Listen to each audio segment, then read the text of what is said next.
Welcome to Connecting with Coincidence with psychiatrist Bernard David Beitman, MD. Dr. Beitman is the founder of the Coincidence Project. The project encourages people like you to tell each other coincidence stories. To learn more about Dr. Beitman's work, put Connecting with Coincidence in your web browser. You'll find his book, his Psychology Today blog, and the interviews from this podcast. And now your host, Bernard Beitman, MD. Welcome to Connecting with Coincidence. I am your host, Dr. Bernard Beitman, MD. I'm a psychiatrist. My book, Meaningful Coincidences, is out now. It got published September 6th, and Amazon ranks it #1 new release in Jungian psychology, which I found pretty funny. And it's also up there with a section they call Free Will and Determinism. So it's a book that it seems to be gathering some interest, and I encourage you to take a look at it. It's called Meaningful Coincidences: How and Why Synchronicity and Serendipity Happen. Today, we are going to enter into what is probably fairly new territory for human cognition. We're going to be talking about fractals and precognition and how they relate to each other.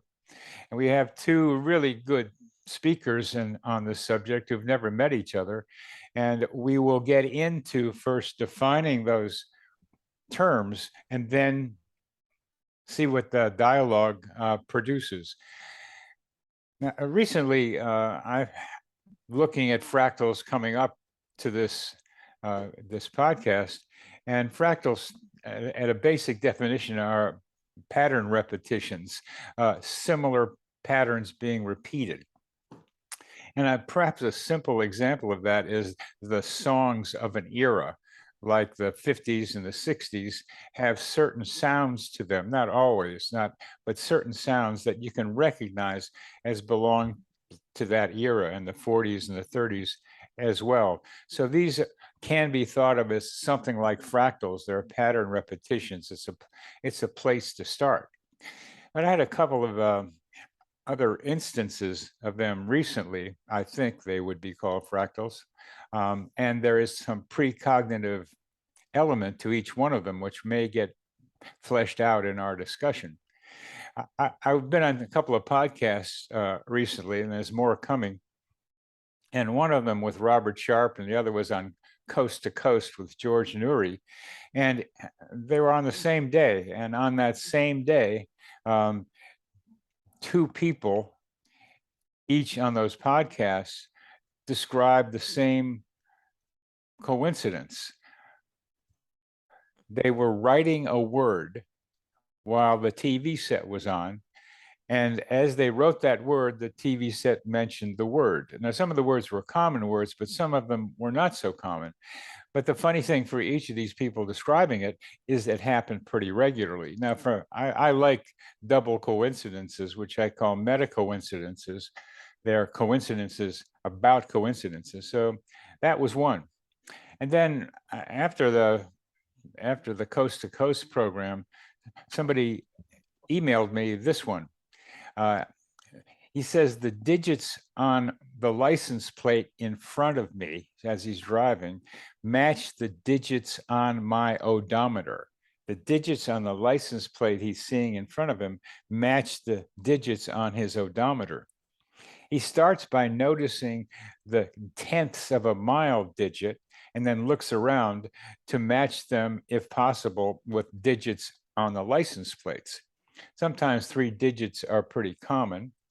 Several times a week, he will see them. Sometimes he sees 4 digits every other couple of months, matching his odometer and the license.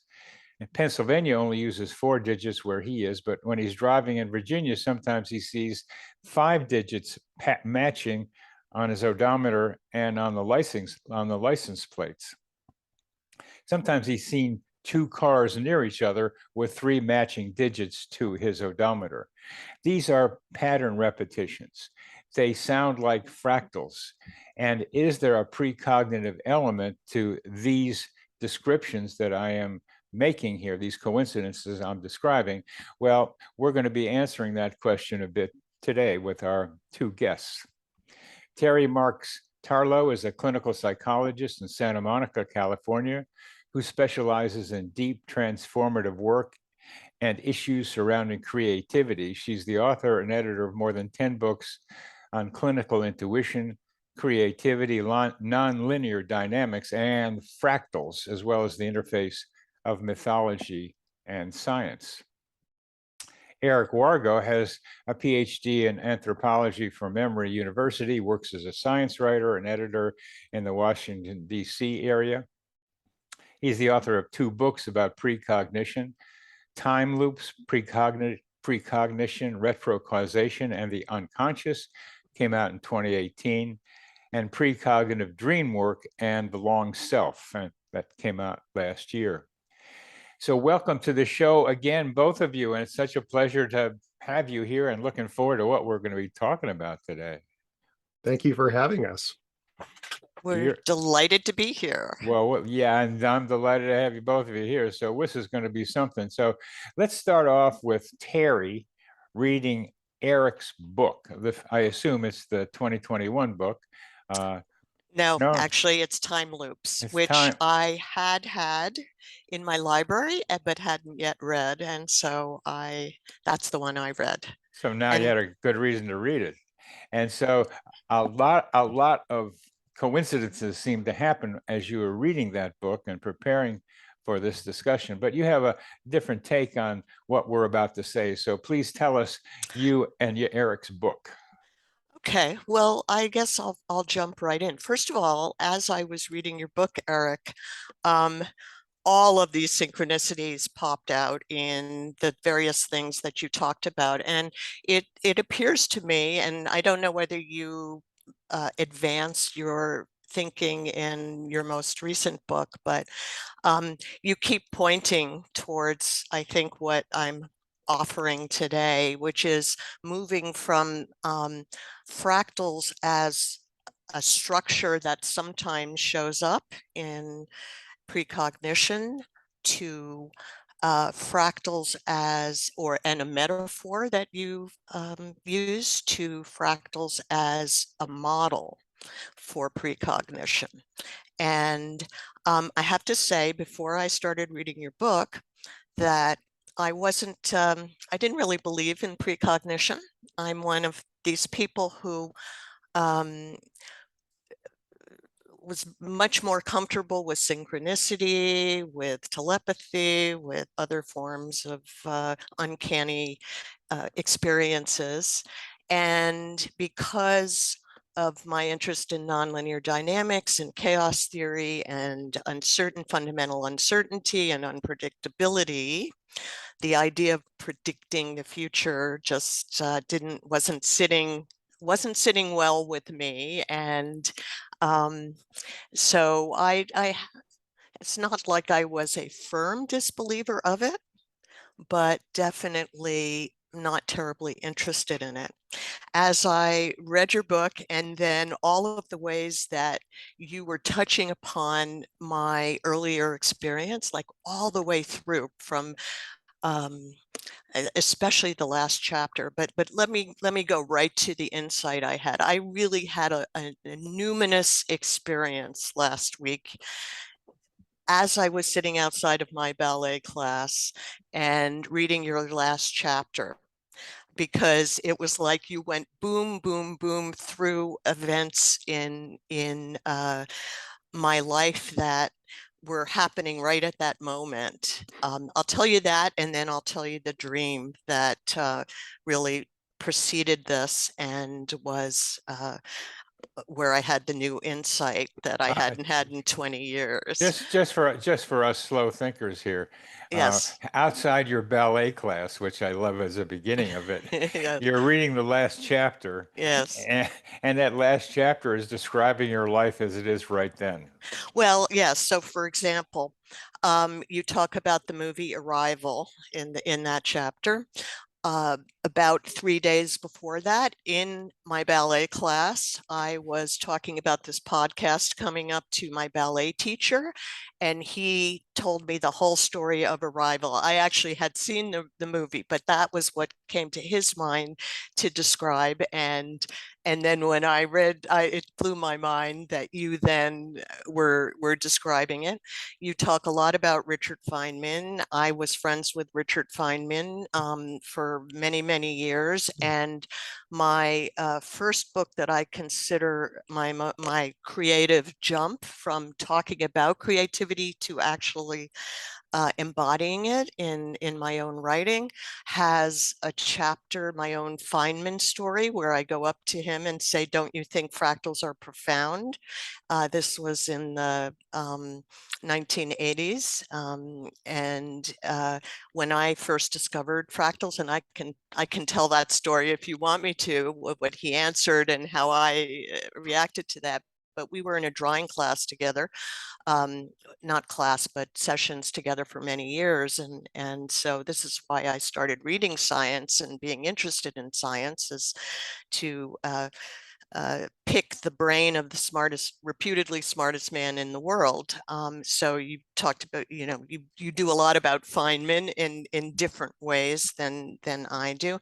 And then Lacan, you're talking about Lacan in that chapter. And just that week, I transitioned from a Brazilian psychoanalyst who has been consulting with me, who is the Brazil's Lacanian expert, to he wanted to be in psychotherapy instead of consultation, because on the one hand, his book that is the Index of Lacan in Brazil is exploding. On the other hand, he no longer believes in that form of psychotherapy because it's too non-relational, and people are starting to come to him for relational consultation, and he felt like he needed a stronger embodied experience. So we had just transitioned that Thursday, which was last week, to psychotherapy.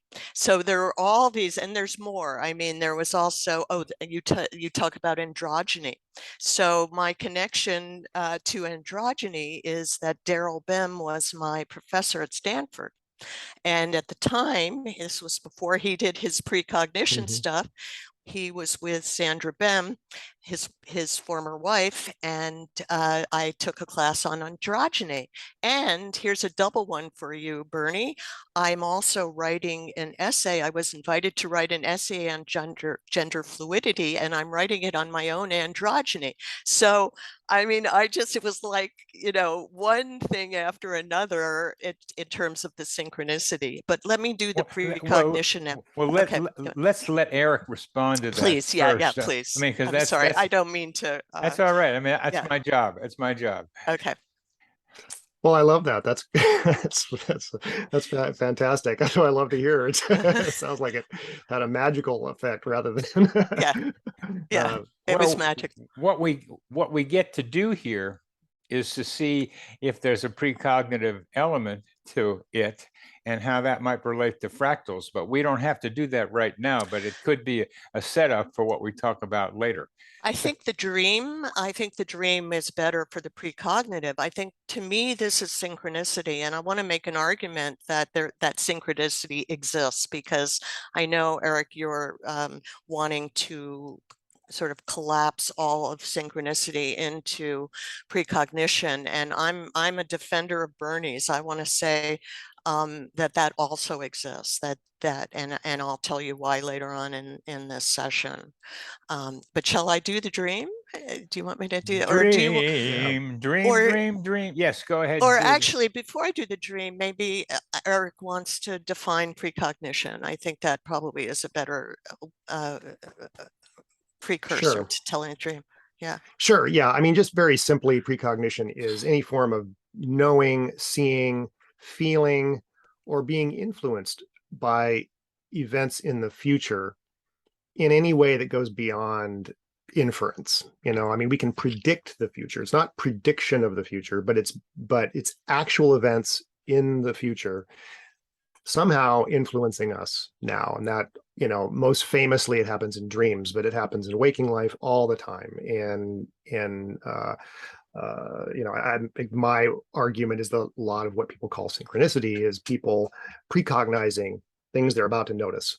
And that this goes to your examples, Bernie, the people who are noticing these things all the time. One thing that's common is people noticing it's 11:11 on the clock, but the thing is there's something precognitive going on. There's something that makes them turn to the clock, at that time, or something that makes them notice that license plate. I mean, we pass, hundreds of license plates every day, and we don't pay any attention to most of them. It's not like that guy is checking every license plate against his odometer.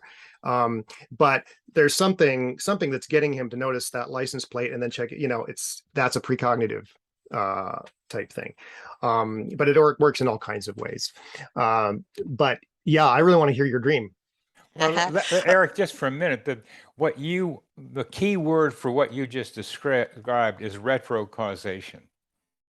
Sure. Yeah, that's another way of looking at the same thing. I mean, it's retrocausation is the principle that allows something like precognition to exist. Exactly, and that's what I want. So there's time loops for you in which the future influences the present. Right. And the looping aspect, this is what I think we're going to get to later in the conversation, because that's where the fractal comes in. It's all in a universe that allows information to time travel, essentially to travel backwards in time. All prophecies are going to be self-fulfilling on some level. And that is what creates the loop. And that's what's baffling about these things. And that's what gives you that synchronistic experience. And that's why, and it's also kind of creates a force field around the idea, and why I think people prefer something a little, less kind of headache causing than actual causal circularity, and what physicists call closed time-like curves and things like that. But fractal, I see fractal as kind of a metaphor for that, because fractals, it's not just pattern repetition, it's patterns repeating on different scales. It's self-similarity on all scales. And this is something that you see again and again and again in precognitive experiences like dreams, that not only you don't just precognize some event in the future, you precognize not only that event, but also how the fact that you precognized it plays into your life and your reactions to the fact that you had a precognitive dream about that event. And we can talk about the classic scarab story, because that illustrates this fractal principle beautifully. Okay. But anyway, I assume we're going to get to that probably later. I'm just eager to hear Terry's dream. we may or we may not, but that's what I wanted to be able to have you define it clearly enough for us to be able to then go back to Terry's dream. Okay, great. And I want to add something to your definition of precognition that I think is really important, just to underscore that you are talking about awareness that is modulated by brain states. So it's not of the events itself, as you said, it's of the experience of the events, but that it's your theory is that it's really our own brain states that we're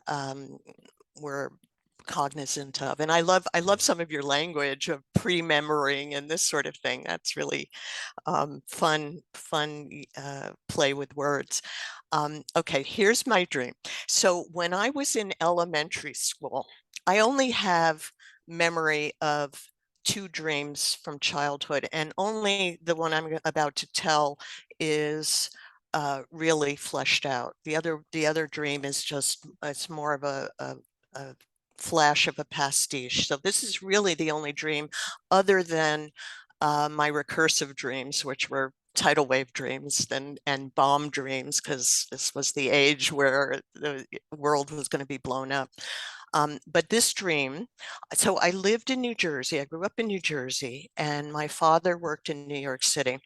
And one night when I was in elementary school, I had a dream that I was on my bed looking out the window, and I saw the Statue of Liberty coming to get me. tromping across the woods like a monster, really. And it terrified me.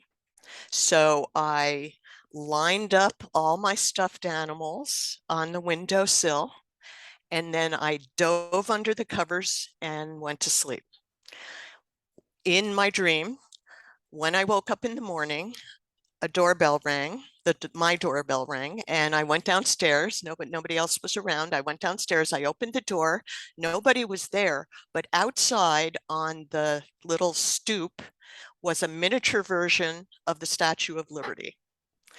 So I brought the statue, I scooped her up, brought her inside, delighted to see her, and shut the door. And that was the end of the dream. Now, over the years, I have analyzed that dream, being a psychologist and being in training, and that being the only dream I really remembered. I have analyzed that dream from so many different perspectives. It's my mother, it's my freedom, it's my creativity. I mean, there are so many different ways of approaching that different stages of my life really gave rise to. And in Psyche's Veil, which was my 2007 book, I analyzed that dream as having a fractal structure. So there were 3 levels of the Statue of Liberty. There's the real thing that and my association to my father's working. And by the way, his building was 666 Fifth Avenue, and which is the Kushner building, and 666 is in my family in 3 generations. It's my son's social security number. It was my telephone number. 0666 was my telephone number, my landline for more than 20 years. And then it was my father's thing. So it's the mail. So that's a different synchronicity, right? But do you have a birthmark, funny birthmark? On I know. 999 is 999, so it's the not mark of the devil. I mean, I think of myself as the trickster, so I'm definitely a trickster figure there. But I thought of this as being as having a fractal structure, and dreams having a fractal structure. Anybody who does dream work knows that you can take a little tiny bit portion of a dream and you can get to the whole of the dreams. And the other quality of fractals, or one other quality of fractals, is that the pattern of the whole is in the pattern of the parts. And so with dream work, you can really see that fractal structure, that you can start anywhere and sort of get to the whole of things through association, through free association. But I had never thought of the dream as precognitive before. And that was the insight that I had in reading your book, that dream was not only having a fractal structure and revealing a fractal structure to me, but that actually it was precognitive. And when I thought about it that way, I realized I have 2 other memories from the time period that are related.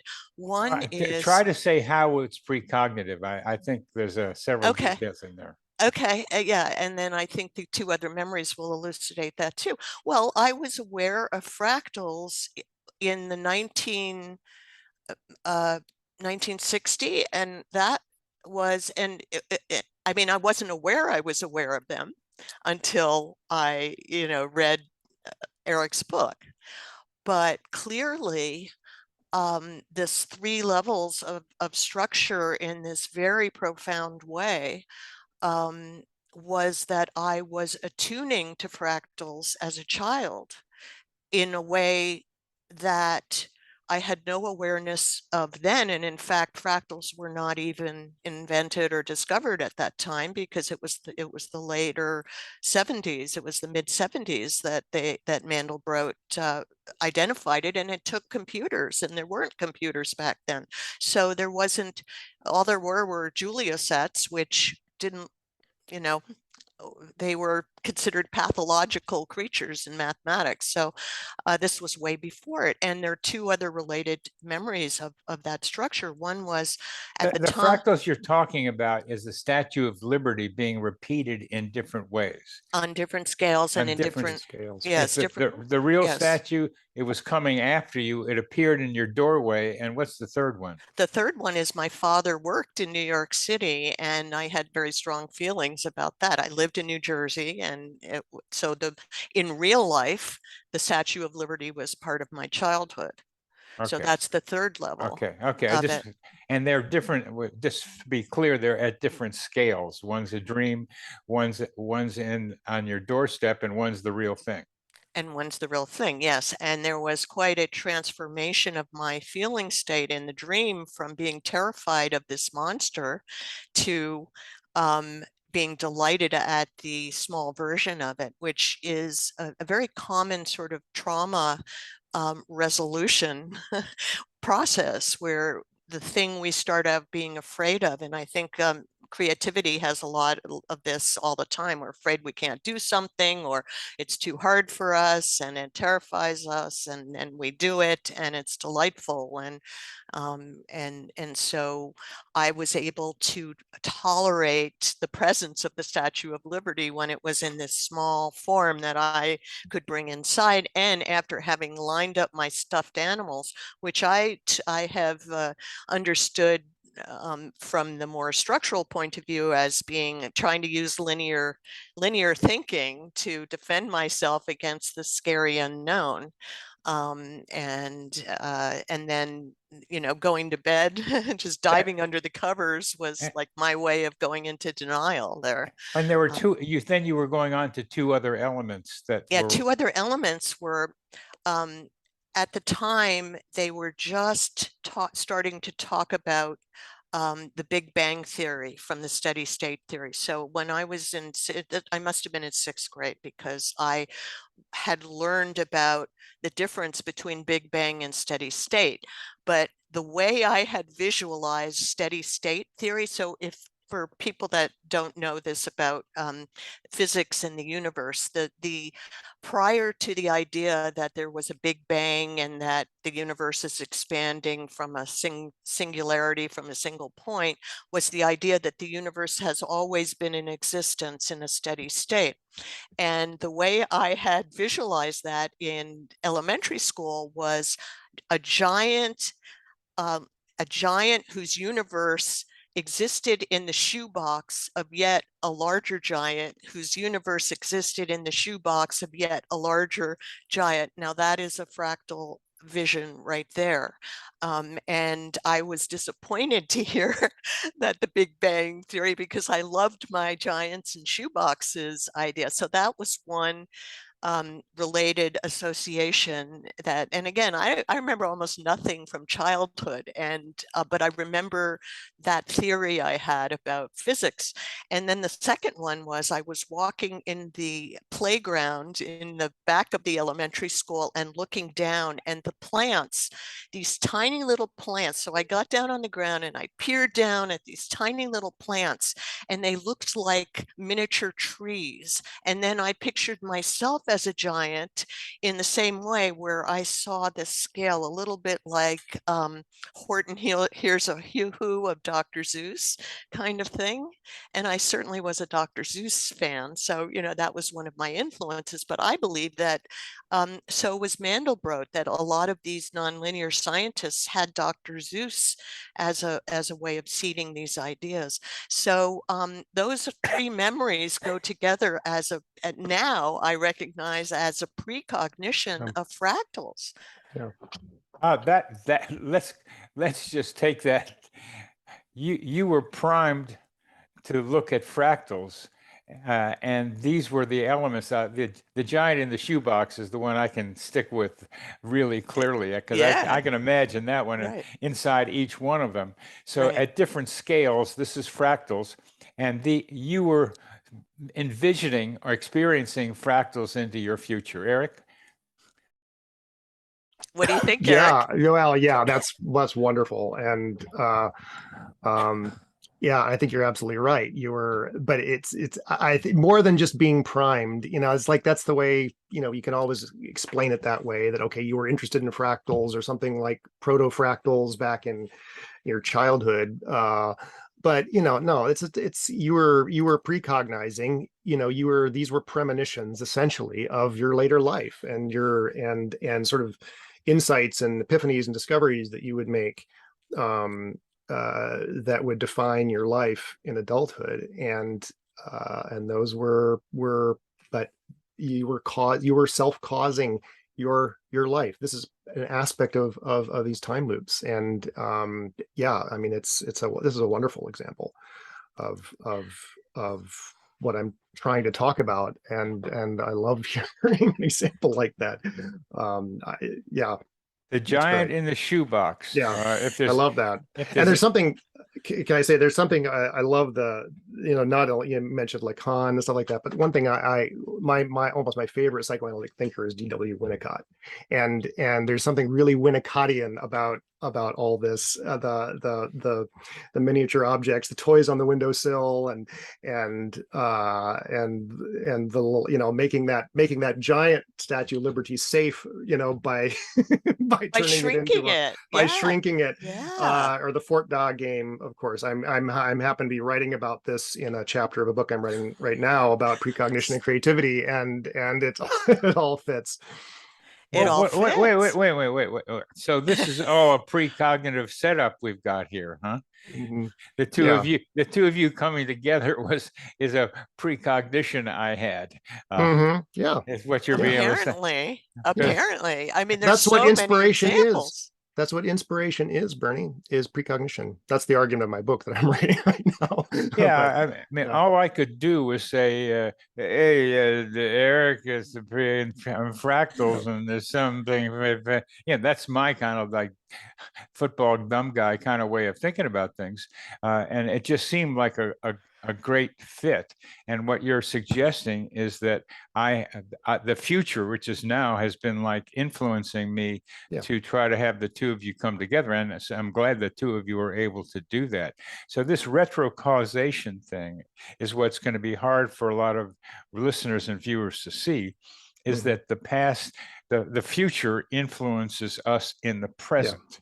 And so we pick up the future and we act on it in the present. Which means that right now you're influencing yourself in your past, just like Terry is, right now in her life, or for the last however long she's been focused on fractals, she's been influencing herself as a small child. I mean, that's a mind-blowing thought, but it's inevitable. It's an inevitable implication of the reality of retrocausation and the reality of precognition. That the present influences the past. Yeah. My son is applying for a job that's really important for him, and he's kind of nervous about it because he's had some failures recently that have been bothering him. So I'm wondering about how his feelings in the present about worrying about the future are influencing what's going to happen in the future, as well as coming from the past into the present. Hard to say, Bernie. I think you have to wait on that one. But I'll give you a clinical example of this, which when the patient said it to me, I didn't buy, but now I'm, maybe she was on to something. A very, very severe trauma case of mine, one of several incest cases, but my most severe case of a woman who was incested by her father and physically abused and emotionally abused and brought up in the hood of Chicago in a very, very difficult family situation, who believes that her family, which came from mainland China, but from the rural China for thousands of years, has had the same pattern, which, by the way, I think epigenetics, it has a fractal piece to it, and how the transgenerational transmission of trauma is absolutely another example of a loop, a recursive loop of patterning from one generation to the next, where traits are passed down from one generation. Lamarckian genetics has got to be alive, It's man. back. Oh, It's yeah. back. Yeah. It's been Yeah. back for a while.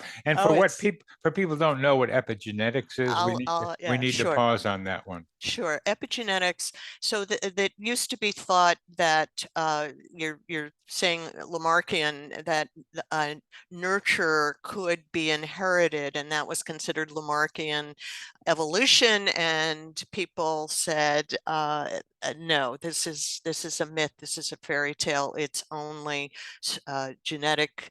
That the genetics don't change like that. But only very recently, with Michael Meany's experiments with rats in the 90s, I believe, was it discovered that genetic expression can be inherited, that nurture changes the expression of genes, that not all our genes are expressed fully, and that trauma or other it's positive or negative changes are what gets expressed, and that can be inherited to the next generation. That's such an important idea, and I want to bring it to Eric and Fractals. We'll come back to what you're talking about, Terry, but your environment influences the expression of your genes. There's multiple potentials in your genes, and there's some of them is fairly tightly programmed, but a lot of it is influenceable by what happens to you, and that influences which genes are expressing themselves. Eric, comment on that, and then we'll go back to Terry's case. Yeah, well, that's uncontroversial anymore. I mean, Right. that's extremely well accepted, and it's it's thrown, it's made genetics far more confusing and interesting, frankly, than it And how does it before, relate? but it doesn't. How does it relate to precognition, do you think? There's not a direct relationship, but you can extrapolate from. I mean, I have some ideas about how it relates to retrocausation, but that's I think that's a topic for its own. That's a topic for its own book. However, I think it does relate to synchronicity often, because there are some weird things that people, like twins who have never met one another and been raised in totally different environments, can have some very strange things in common, and that appears like synchronicity. So I think there is something going on that does connect with all these ideas. But back to this case. So this woman wound up escaping her childhood situation, going to law school, going to a prestigious law school, and is now a research attorney. Who is very well respected on the one hand. On the other hand, when she came to see me, she had stabbed her husband, and the cycle of violence was what she was wanting to stop. So this had gone on, she believes, for thousands of years in her family, and I believe it's true. And women are not usually the violent ones. So she was about to get married. She was going to have children. She really wanted to stop this cycle of incest and violence. And so she came to therapy. So fast forward, so I've been seeing her for 17 years, and actually just this week, she's talking about ending therapy, which makes me really happy, because I thought she might be a lifer, but she actually feels like she's internalized the work well enough and the violence is gone. But at a certain point, she said to me, "I believe you were with me in my childhood, and you helped me get out of there." And Eric's nodding that, right? Eric, yeah, put some words on. Put some words on that. Well, I don't want to jump in. That's a fascinating story. She knows her story. She knows her story. Keep going. Yeah, well, it reminds me of it reminds me of Donald Kalsched's work, which I assume you probably are aware of, and I write about him a lot in the new book. I think I think he's onto this kind of he's sort of working within a Jungian framework, so he's not quite seeing the precognitive and retrocausal dimensions of it. But he talks about a self-care system, and he talks about these experiences of guardian angel kinds of experiences. Well, I think, the self is engaged in a loop with itself. And it makes perfect sense that, yes, you were in a sense present with her as a child. That makes total sense to me. So yeah, I love that story. And as you're talking, I'm thinking of this movie. The only movies I watch anymore are children's movies, because I've got two small daughters, and so we can't watch anything that's at all scary. But we recently watched the recent Pixar movie, Seeing Red, and it's just wonderful. And it reminded me of your story, because it's about this Chinese Canadian girl in Toronto, who comes from a lineage of women who all, when they go through puberty, they turn into giant red pandas. And it's this, it sounds crazy, but it's wonderful. It's this wonderful metaphor for this kind of, like, sex and violence stuff that you keep repressed, and that it comes out in your tweens, and but the fact that there's this whole lineage, and it gets funnier and funnier, and the end is it's just funny. And it actually reminds me also of your story about the Statue of Liberty, and if you watch this movie, you'll see exactly why. Okay. But I just had to throw that Sold. out. I'll watch it. Yeah, it's good. So you were, Terry, you were present for this woman in her childhood. Yes, and for her, she has become a Christian, and her spirituality has been a big part of her healing, especially prior to coming to therapy. And so, for her, this was a religious feeling about this, that this is connected to God and her understanding of God and this sort of thing. For me, when she said it, I was moved by it, but I didn't believe it. You know what I'm saying? But now there are all these things that I'm recognizing that fit the pattern, and so I'm a believer now in this idea. That said, I wanna take some things on about your belief about the mechanism of it, because I do think that the fractal epistemology is a stronger framework than your tautological idea, because in a like you keep pointing to all the important stuff, like the fact that the universe is fully a thermodynamic system, but a thermodynamic system doesn't really include tautologies as a closed. I mean, you can't wall off a single part of it as if it's a closed system, except in our mind. I mean, scientists do this, but I think causality isn't your strongest argument, because causality is a linear thought. You have to be able to separate one element from another and say A causes B causes C, or what have you, in a straight line to have causality, which is why I actually think that this acausal connection piece, which you were making the argument is unscientific, but it's not unscientific. It's simply not reductionist science. It's nonlinear science, and the loopy causality that we're talking about really does, I think, amount to a causal connection in the grand scheme of things. So I want to give you a different framework than this scientific effort to model using causality as your basic thread, because I think math is deeper than science. Math is at the basis of all science. And so I think it hits a deeper level than science, and that that you can, if you look at properties of fractals.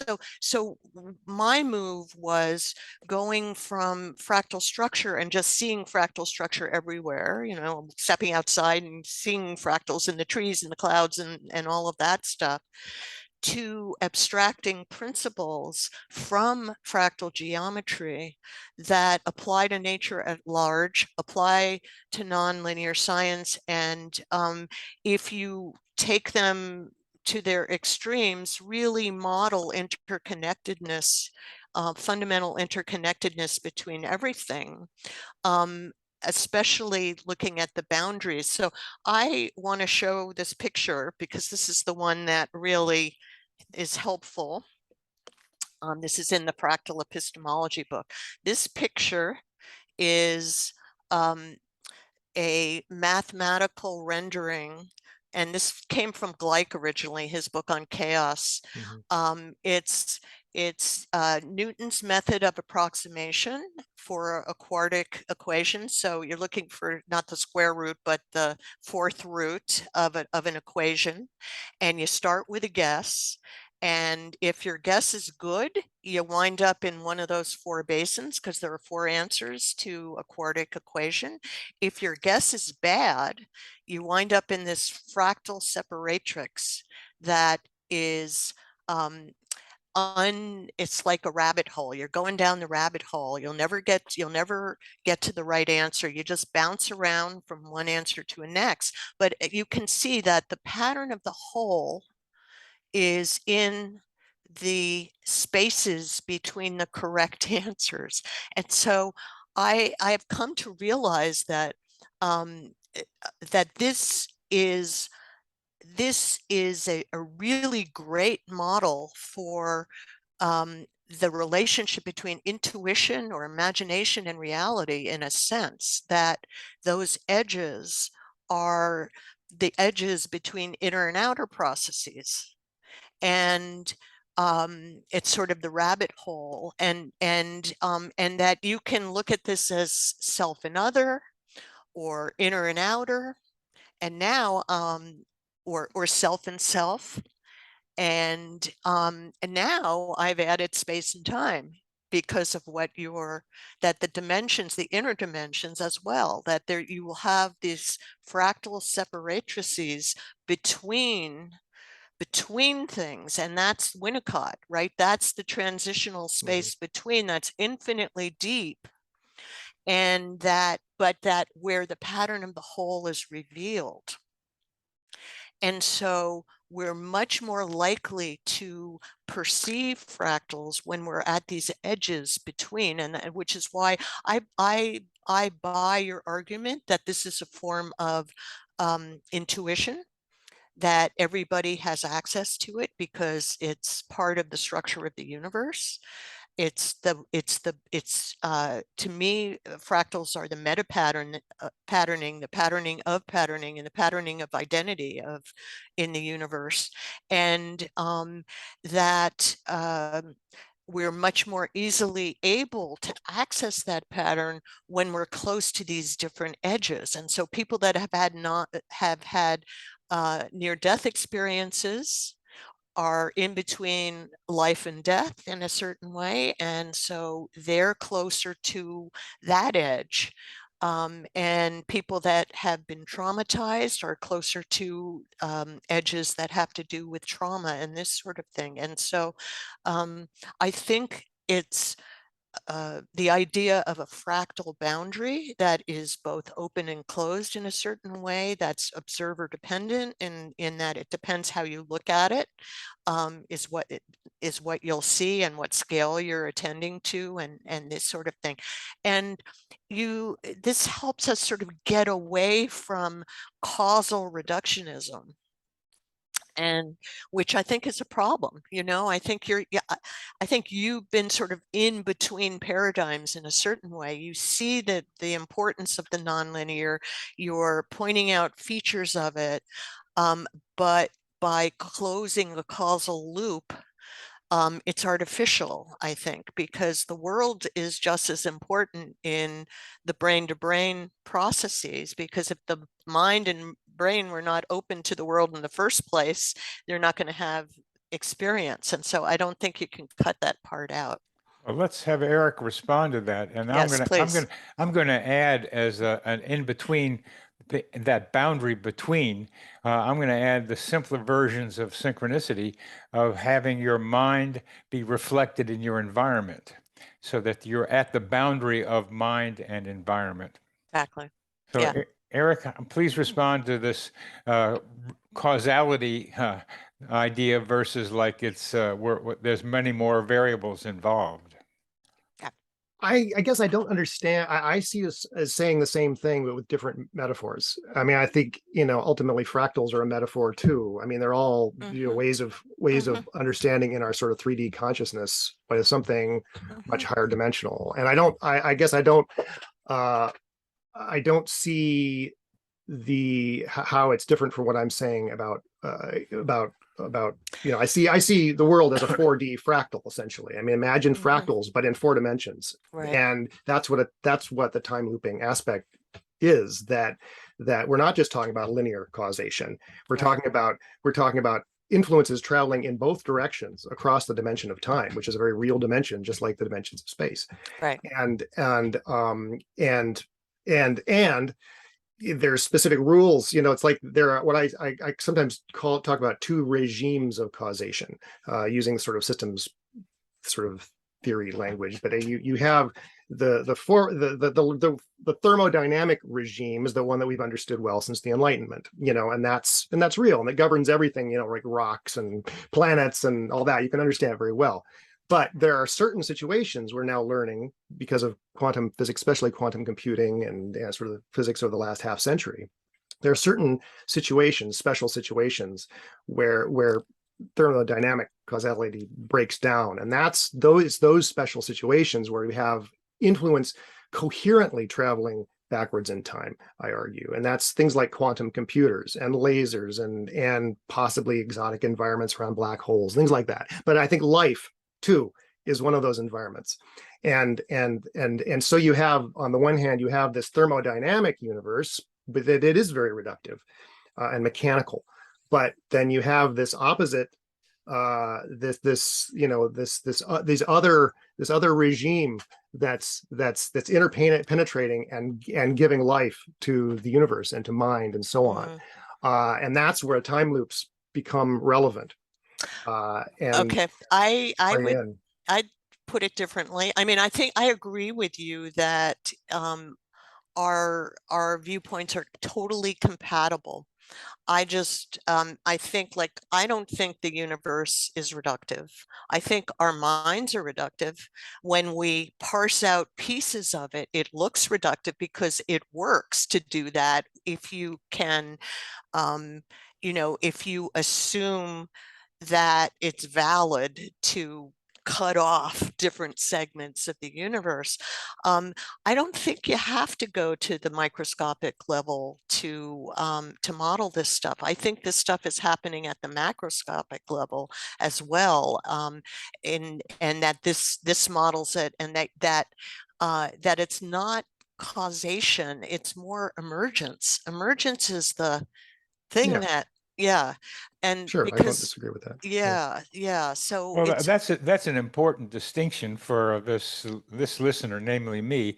The difference between a time loop, which has, and retrocausation, which has the word causation in it, and emergence, which is from chaos or complexity. The idea that we don't know how it's going to happen, but something unexpected emerges from the following rules in a way that we don't usually think of rules being followed. So there's a difference here for me between what the 2 of you are talking about.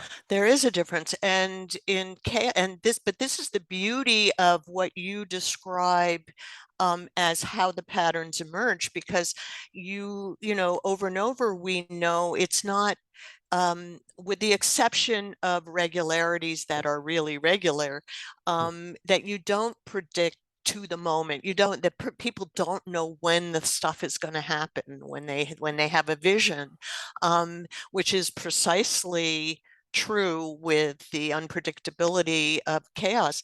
But the fact that all of chaotic processes in nature have fractal attractors underneath them, I think is very significant in that respect, right? That there's an underlying mathematical structure of a fractal underneath all of that unpredictability, which really helps with the macroscopic level, where we don't have to go into quantum tunneling and all that stuff. Although I also visit the quantum world a little bit.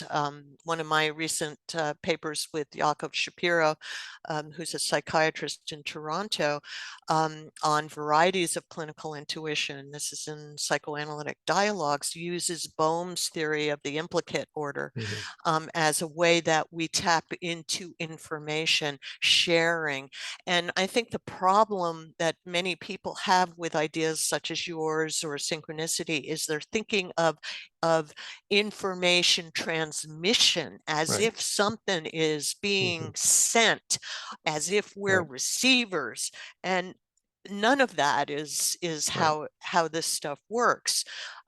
If from my perspective with physics, information is the deepest level, and that information is accessible, I believe, at the microscopic level. And so being able to tap into the implicate order is one way of looking at how these uncanny things can happen. Well, and Eric's going to be going in a bit. We want to be able to come to a wrap on this. And right now, I think the two of you are approaching each other in what you're talking about, but you ain't together. And from what I can tell, and there may be, and it doesn't have to be together, but maybe that's just me hearing it. But Eric, please respond to what Terry's been saying. Yeah, I just see us as using two different languages that address also different audiences. You have to understand, I'm coming at it, I'm trying to convince people who are basically materialist and who want to, who are not going to be persuaded by the existence of something like precognition without a materialist theory that they can understand, that they can grasp about how this might work. So, I'm not certain of all the stuff in part 2 of time loops. I mean, this is my best guess based on spending years with the quantum physics, trying to understand it as a non-physicist and the quantum biology stuff. I think that I do believe that something like this is going to turn out to be what whoever, whatever psychologist or physicist or whatever sort of makes their name by kind of doing an experiment that proves this is real. I think that's going to turn out to be something like that eventual story. But that's not what I'm fundamentally concerned with. I mean, what I'm concerned with is the reality of causal circularity and the fact that I'm calling it causal because that's the language of material science. I mean, that's materialism really isn't about matter. It's not about things being solid. I mean, materialists no longer think things are solid. That's not what they mean. They mean that you can measure things and that they are talking about causes. And so I'm speaking a causal language. But I really do see the universe as like I said, a 4D fract, that is to say a hyperfractal, essentially, where it's time loops all the way down. It's not just you have occasionally these things that wind up being circular and you go home, oh, that's amazing. It's if you really drill down into reality, it's going to be true on every level. And that's what a cell is. That's what that's what an organism is. That's what and it's that loopiness that I think that exists on in 4 dimensions or more, not just on 3 dimensions. So I don't know. I don't see what I'm saying is different from what you're saying. I think you're using a different language, and you kind of like that you're coming at it as a clinician and a psychotherapist, and you want that language of meaning, and I get that, and I get that that's the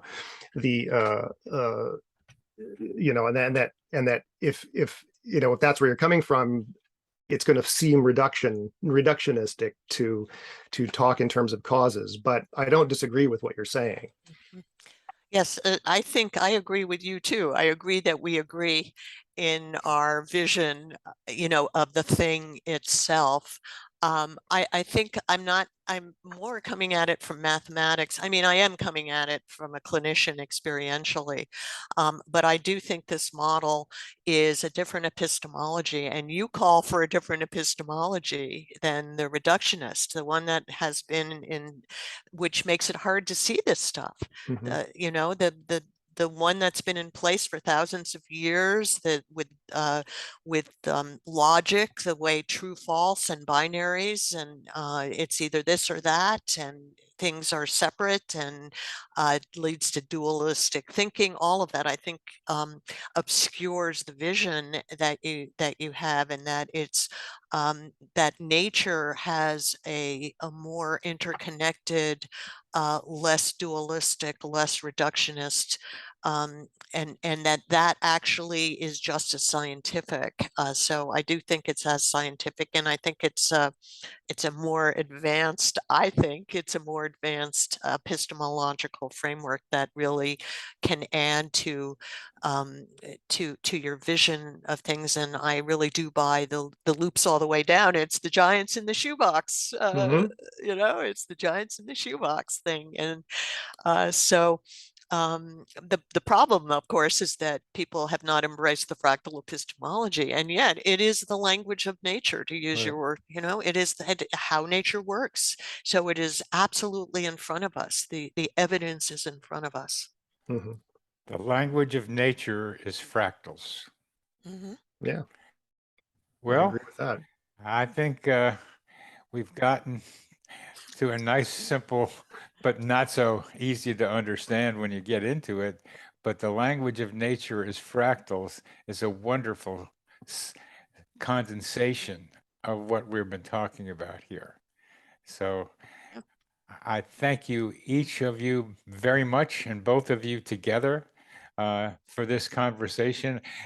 It was fun watching your minds going with each other and getting to stuff and seeing the different languages you use, yes, and the reasons you use different languages, so important for us to be able to understand. Mm-hmm. You've done it, and I'm so glad we did this. It's fun. Yeah. This was Yeah, great. really fun. Good conversation. Yeah, and I'm really happy to meet you, Eric. And, Yeah, great to meet you, Terry. I'm gonna look at your books. Yep, and I want to look at your writings too. Oh, you have, so. Thank you, Bernie. You really, Yeah, thanks. I'll tell you, I had a samadhi. I really did. I had a samadhi during the week. I was transported into space with how you've brought us together, and all of the intertwinings and synchronicities there. Well, I'm glad you pay attention to the enzyme in this equation here, because that's what I like to do, and that's what I've done, and I learned a lot from each of you, and there's so much more to be able to figure out. I mean, the language of nature is a fractal, and it's fractals all the way down. I said, whoa, wait a minute. I'm still like, I like to say, an old football player that still thinks with my cleats on the ground. So I've got to be able to imagine this stuff, and I've started to be able to do it, and I will continue to try to be able to do it. So thank you for not just me, but for our audience, and for expanding out into the psychosphere these concepts about how to put fractals and precognition and coincidences together. And that's the sort of thing that I continue to try to be able to do. So thank you again very much for each of you showing up today, and for a great dialogue, Thank you, Bernie. Yep. Thank you, Bernie. You're welcome. This psychosphere is our mental atmosphere, like a hologram. consciousness.